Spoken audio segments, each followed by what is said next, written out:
This news blast is brought to you by Qbird, Pittsburgh's source for LGBTQ plus news and community information. Learn more about Qbird by visiting their website at qbird.com. That's QBURGH.com.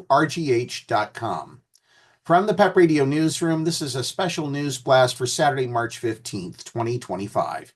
The federal judge considering a temporary injunction of President Trump's order to ban trans service members from the U.S. military delivered a scathing rebuke to lawyers defending the order on Wednesday. Standing here today, you do not understand the scope of the ban, U.S. District Court Judge Ana Reyes told them. You don't understand the scope of the symptoms of gender dysphoria. You don't know the answer to what attempted to transition means. At one point, Rice gave them 30 minutes to get their act together before resuming the 5-hour proceeding.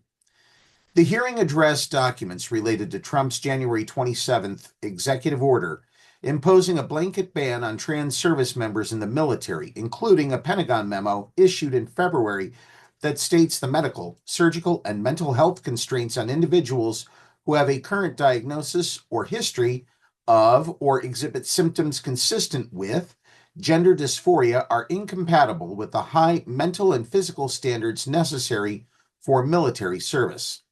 Jason Mannion, a lawyer for the administration, tried clarifying the scope of the claim, saying the policy doesn't address all trans people.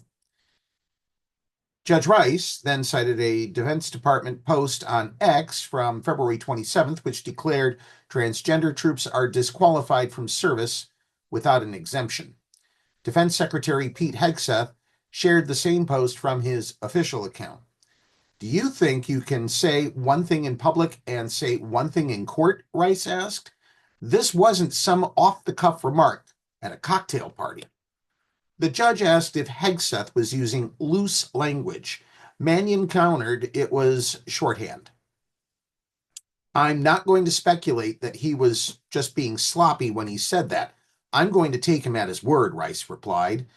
The judge then questioned government attorneys about a literature review and studies cited in the February memo, documents she previously asked them to come prepared to discuss at the day's hearing. Justice Department Attorney Jason Lynch confessed he hadn't read the materials, which led Rice to pause the proceedings. Referring to the memo, Rice later suggested officials cherry-picked parts of a study cited in it and ignored the context by not including comparisons of trans service members' performance to their straight peers. We can't say anything about whether this data is meaningful without any point of comparison, Rice said. Without context, the data is meaningless, she added. I wouldn't say it's meaningless. It's some data, the government attorney argued. The original study showed that a group of trans service members were deployed longer than a comparison group of non-transgender service members who were diagnosed with depression, the judge said. This will tell us that trans service members are actually better suited to stay in service, Rice said. Service members with gender dysphoria suffer from suicidal ideation, not for biological reasons, the study showed, but because they face more stigma and discrimination, Rice said. The judge also told the lawyers the government undermined its own argument that trans service members disrupt unit cohesion, citing the plaintiff's evidence that former military officials hadn't seen any examples demonstrating it.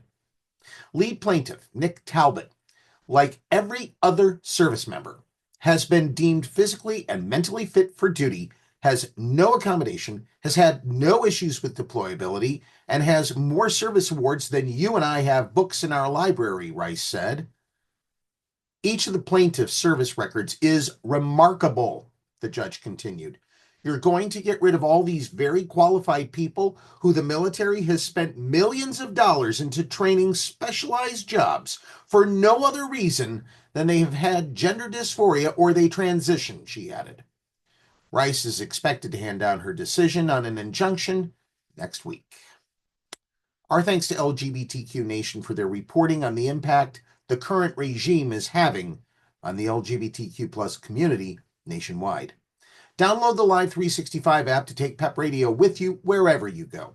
If you are watching our videos on the PEP Radio channel on YouTube, please click the subscribe button. That's our news blast. Up next, the local area weather forecast for Meadville here on PEP Radio.